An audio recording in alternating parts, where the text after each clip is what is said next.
Welcome back to True Crime After Dark, where we unravel the darkest corners of the human mind. This is part 2, The Undoing of a Monster. If you have not seen part 1, you should go back and watch it before this video to be fully informed.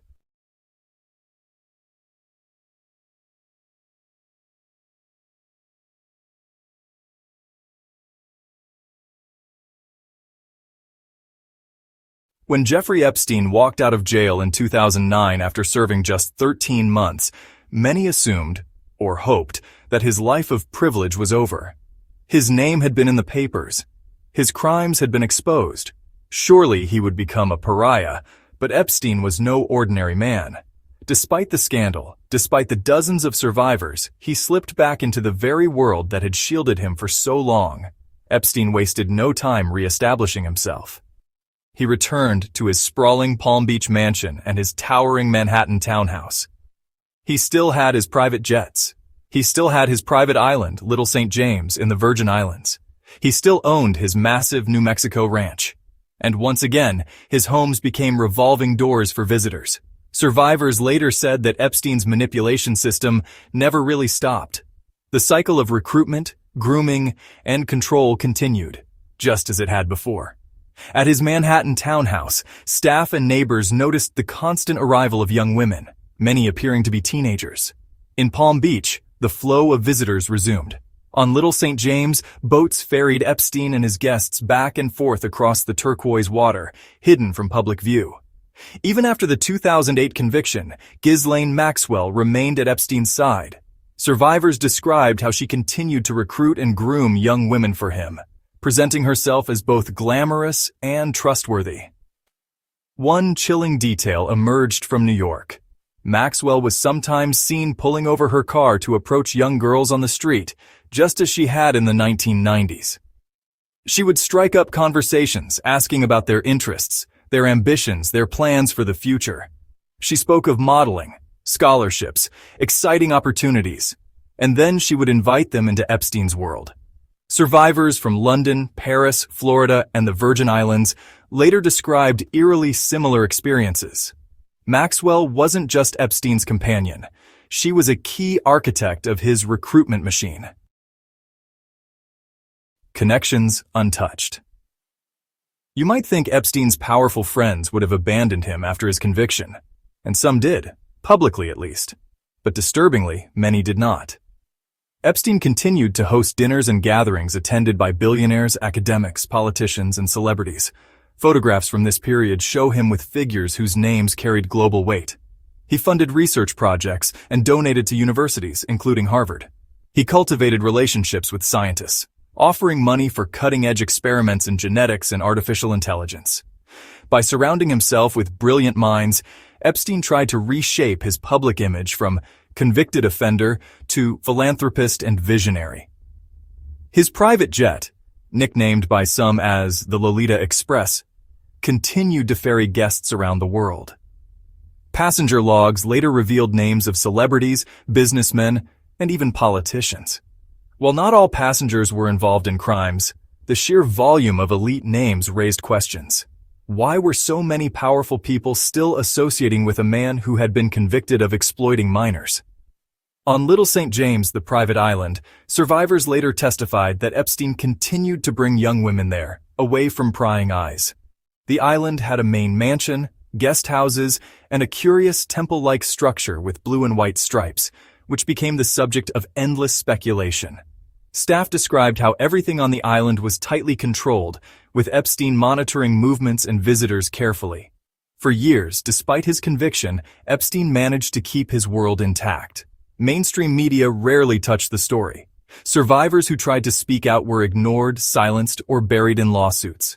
Epstein's lawyers threatened journalists with legal action.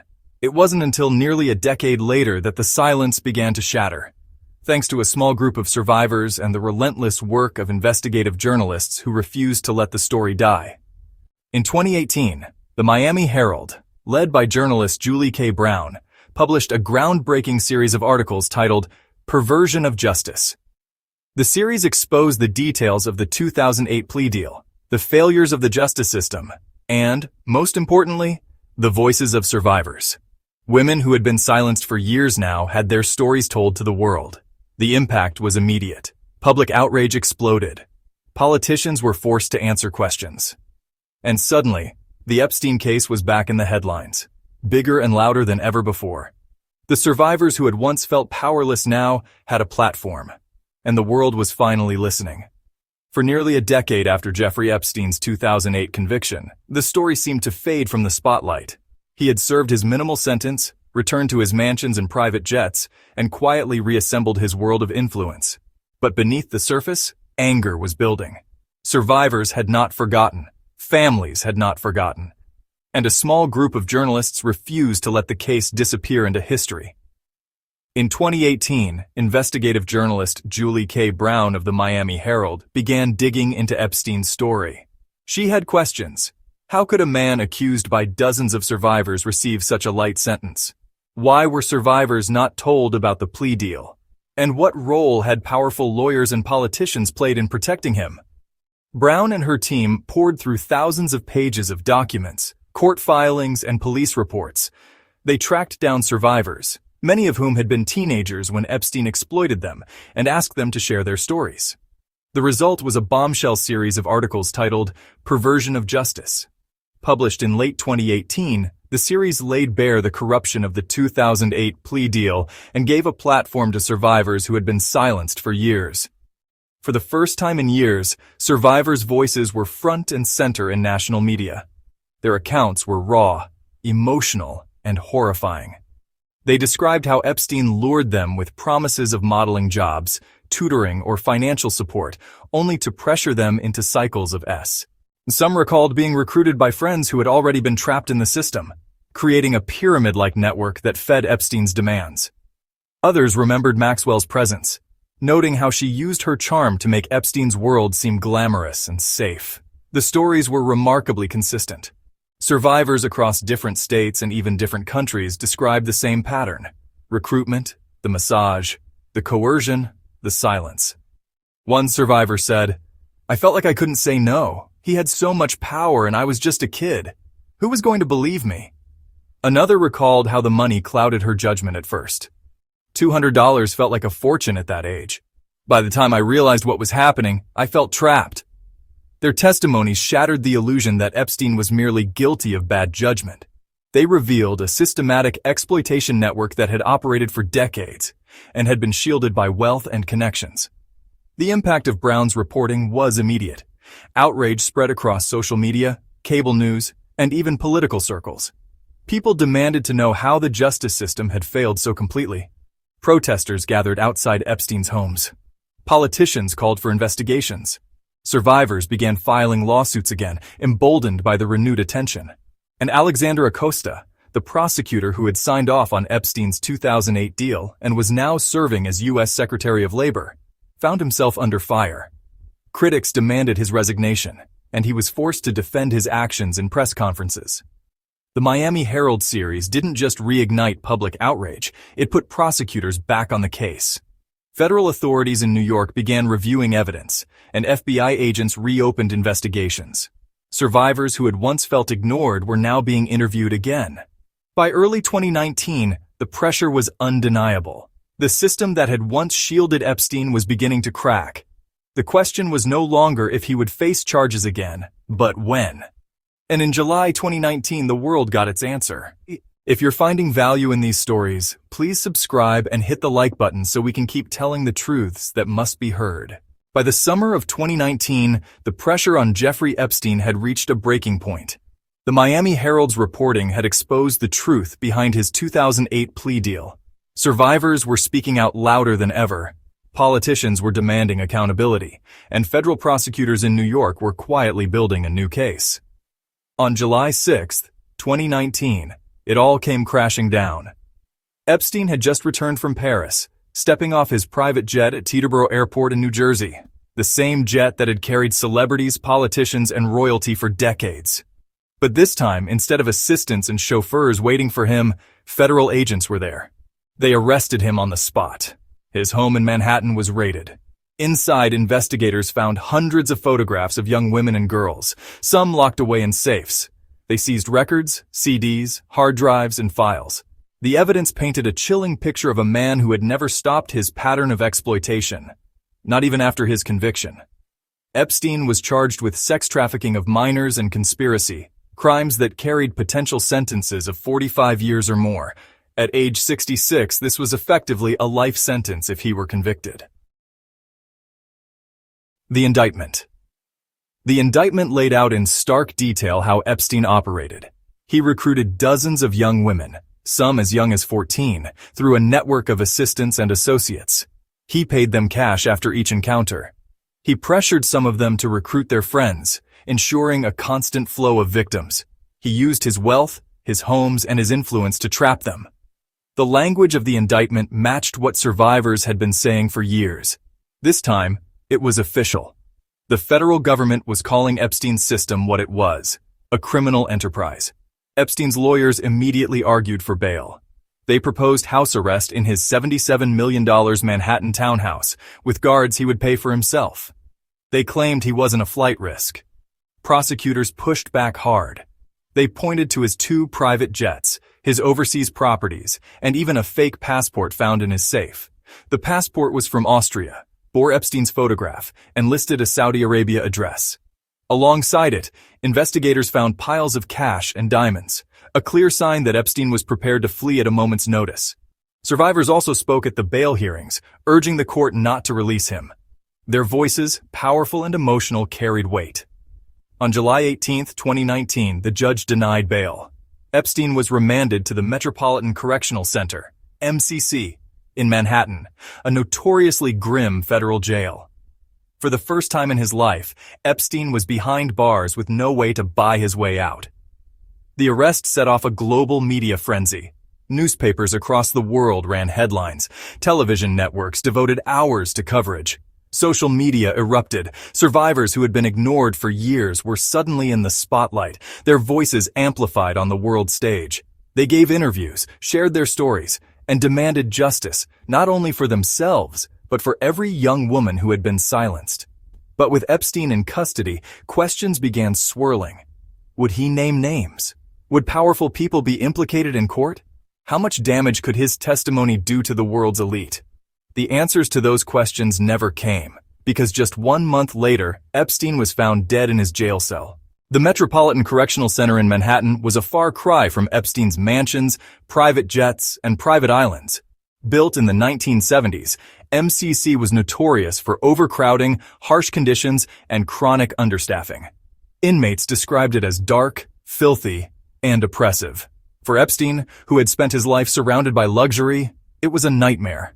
But for the survivors, seeing him finally behind bars, with no private chefs, no yachts, no way to buy his freedom, felt like a long overdue reckoning. Just a few weeks into his stay on July 23, 2019, Epstein was found in his cell with marks on his neck. Officials were vague about what happened. Some said he had attempted to unalive himself. Others suggested he had been attacked by his cellmate, a former police officer facing murder charges. Epstein himself claimed he didn't remember what had happened.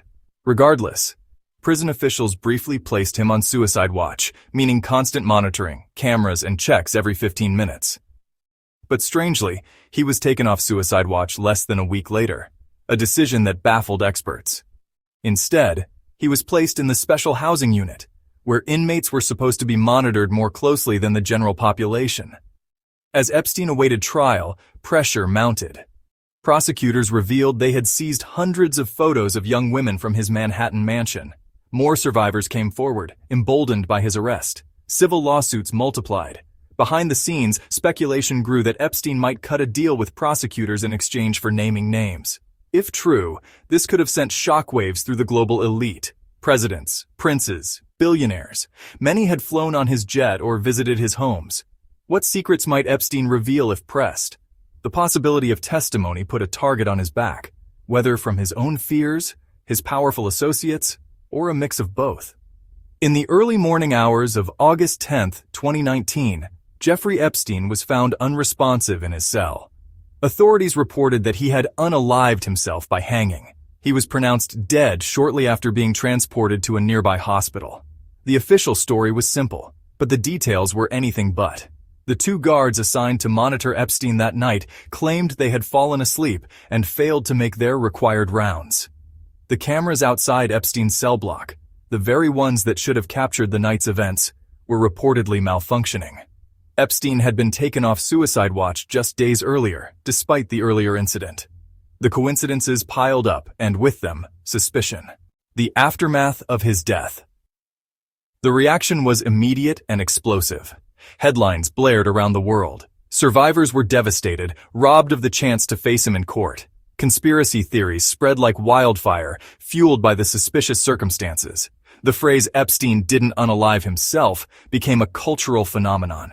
Shouted at protests, plastered across social media, even referenced in late-night comedy. To millions of people, his death felt too convenient, too perfectly timed to protect powerful people. The Department of Justice opened an investigation. The guards were charged with falsifying records, but to this day, many remain unconvinced by the official explanation. For some, Epstein's death was the end of the story. For others, it was just the beginning of new questions. Who was being protected? What secrets died with him? And why had the system failed again? When Jeffrey Epstein was pronounced dead on August 10, 2019, many thought the story was over. The man at the center of the scandal was gone. Survivors were robbed of their chance to face him in court. But in truth, Epstein's death only shifted the spotlight. If anything, it intensified it. The world still wanted answers. Who helped him? Who knew? And who else should be held accountable? The person at the top of that list was Ghislaine Maxwell. For years, Maxwell had lived in Epstein's shadow, his partner, confidant, and, as survivors testified, his recruiter and enabler. After his death, she all but vanished. Journalists speculated constantly. Where was she? Some believed she was hiding in Europe. Others thought she was being sheltered by Epstein's associates. Photos surfaced of her reading a book in Los Angeles, but her whereabouts remained largely unknown. Behind the scenes, investigators were working. Survivors demanded she be held accountable, filing lawsuits that named her as a central figure in Epstein's exploitation network. Prosecutors began building a case that would eventually bring her to trial. On July 2, 2020, federal agents raided a secluded mansion in New Hampshire. There, they found Ghislaine Maxwell. She was arrested and charged with multiple counts, including conspiracy to entice minors, conspiracy to transport minors, and perjury. The news sent shockwaves across the world. Survivors expressed relief. For the first time, someone else close to Epstein would face the justice system. Maxwell pleaded not guilty, but the evidence against her was substantial. Prosecutors argued she had played a direct role in recruiting, grooming, and normalizing Epstein's abuse. Survivors described how Maxwell would approach them, strike up conversations, and invite them into Epstein's orbit. She wasn't just a bystander, she was an active participant. In November 2021, Maxwell's trial began in New York City. Survivors took the stand, recounting harrowing stories of how Maxwell gained their trust and then delivered them to Epstein. One survivor testified that Maxwell had told her, "You're special. Jeffrey likes you. He can help your future." Another described Maxwell as, like an older sister figure who made Epstein's demands seem normal. Survivors said Maxwell was often in the room during encounters, sometimes participating herself, other times directing events. The trial was tense, emotional, and closely watched around the globe. Epstein was gone, but through Maxwell, the world heard the survivors' voices in a courtroom for the first time. On December 29, 2021, after weeks of testimony, the jury returned its verdict, guilty on 5 of 6 counts. Maxwell was convicted of conspiracy to entice minors to travel for SA, conspiracy to transport minors with intent to engage in SA transportation of a minor with intent to engage in SA conspiracy to commit sex trafficking of a minor. She was acquitted of one lesser count, but the convictions were enough. In June 2022, Maxwell was sentenced to 20 years in prison. For survivors, it was a long-awaited moment. She had been Epstein's right hand, the one who smoothed his lies with charm and made the impossible seem safe. Now she was facing consequences. For many survivors, Maxwell's conviction brought a measure of closure. They had faced years of being ignored, disbelieved, or silenced. To see someone so central to Epstein's crimes finally held accountable was powerful. but there was also frustration. Maxwell's trial raised more questions than it answered. Who else was involved? What about the client list? Why had no other high-profile figures been charged? Maxwell's conviction was a victory, but an incomplete one. Epstein was gone. The truth was still buried in sealed documents and secret settlements. Survivors wanted more. Jeffrey Epstein's story didn't end with his death in 2019 or Ghislaine Maxwell's conviction in 2021. In many ways, it had only begun. His crimes, the cover-ups, and the unanswered questions left behind changed how people view power, justice, and truth in modern society. The Epstein case became more than a scandal. It became a symbol of how wealth and influence can bend the justice system. Survivors had been silenced for years, prosecutors had cut secret deals, and evidence had been buried. To many, Epstein's story confirmed their worst suspicions, that those with money and connections live by a different set of rules. The outrage wasn't just about Epstein. It was about how easily institutions looked the other way. Epstein's unaliving became one of the most debated events of the 21st century. The phrase, "Epstein didn't unalive himself," spread like wildfire, turning into a cultural phenomenon. It appeared on protest signs, graffiti, bumper stickers, and memes. It was repeated in comedy routines, political speeches, and social media posts. But the phrase wasn't just a joke, it carried real meaning. For millions, it symbolized the belief that the truth had been buried, that the powerful had been protected, and that the public had been lied to. It became shorthand for distrust in government, media, and the justice system itself. The scandal also ignited a wave of documentaries, books, and podcasts. Investigative journalists and filmmakers worked to piece together the story that had been ignored for so long. Netflix's Jeffrey Epstein, Filthy Rich, gave survivors a platform to tell their stories in their own words. Books like Perversion of Justice by Julie K. Brown detailed how Epstein evaded accountability for decades. Podcasts and documentaries around the world dissected his connections, his money, and his methods. For the first time, the public could see the scope of what had been hidden and how deeply it shook those who lived it. Perhaps the most important legacy lies with the survivors. For years, they had been dismissed and silenced. But by 2019 and beyond, their voices were amplified like never before. Some became advocates, using their experiences to push for reforms in how cases of abuse are handled. Others spoke in documentaries and interviews, determined to ensure the world never forgets what Epstein did. Even after Epstein's death in 2019 and Ghislaine Maxwell's conviction in 2021, one haunting question continues to loom. Who else was involved? For years, investigators and journalists have spoken about Epstein's infamous contact book, often called his Little Black Book. Inside were the names, numbers, and details of hundreds of powerful people, politicians, businessmen, celebrities, royalty, and academics. Some were casual acquaintances, others were much closer. But the full scope of these connections has never been revealed. Much of the information collected during Epstein's investigations remains sealed. Court records, flight logs, and witness statements exist, but the U.S. government has withheld large portions of them from public view. Officials often justify this by saying that releasing the information could compromise ongoing investigations or violate privacy.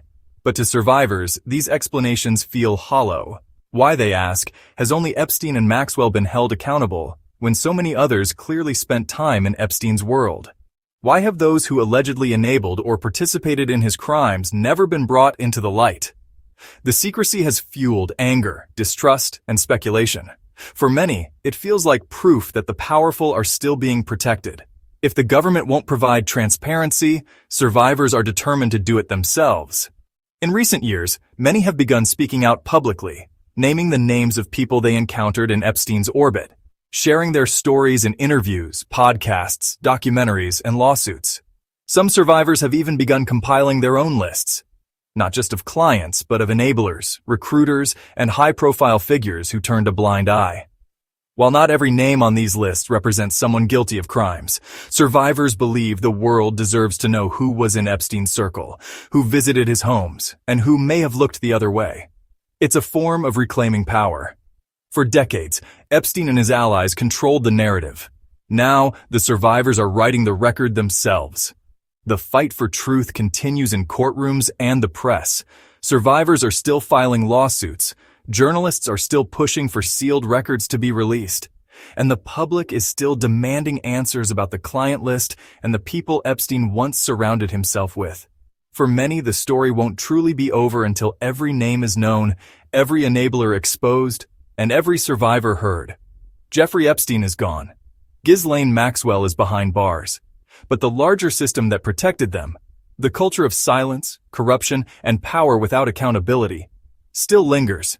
And so survivors continue their fight, determined not to let the truth be buried. The government may hold its secrets, the powerful may hide in the shadows, but the survivors are stepping into the light. And with every story they tell, every record they share, every name they reveal, the world moves one step closer to understanding the full truth about Epstein's empire and those who helped sustain it. Their bravery forced the truth into the open. Their courage made sure Epstein's story would not fade into history. If you're finding value in these stories, please subscribe and hit the like button so we can keep telling the truths that must be heard. Despite the documentaries, the trials, and the books, one haunting fact remains. Epstein's story is incomplete. His network was vast. His client list remains hidden. His powerful associates remain shielded. This unfinished nature is what keeps the story alive. It lingers as a cultural wound. One that continues to remind us of what happens when money and influence go unchecked. When we step back from the mansions, the jets, the islands, and the headlines, one truth cuts through everything. This story is about the survivors. Jeffrey Epstein built a world designed to silence them. He used wealth, influence, and fear to strip them of their voices. For years, the justice system failed them. The media ignored them. Society doubted them. And yet, they spoke anyway. It was survivors who first went to police in Palm Beach in 2005. Survivors who told their stories to journalists when prosecutors turned them away. Survivors who testified in courtrooms, facing down powerful lawyers and unrelenting scrutiny. Their courage cracked the wall of silence. Their voices brought Epstein's empire down. For many, the scars are permanent. Lives were derailed, dreams were destroyed. But their persistence forced the world to confront the truth. And that truth will not be forgotten. Epstein may be gone, Maxwell may be imprisoned, but the legacy of this case does not rest in their names. It rests in the bravery of those who refuse to stay silent. To every survivor who stepped forward, your voices matter, your strength matters. And history will remember you not as victims, but as the ones who fought to shine a light in the darkest of places. As we close part 2 of this saga, remember this. Power without accountability is a danger to us all. Epstein's story is a reminder that no amount of money, no number of connections should ever outweigh justice.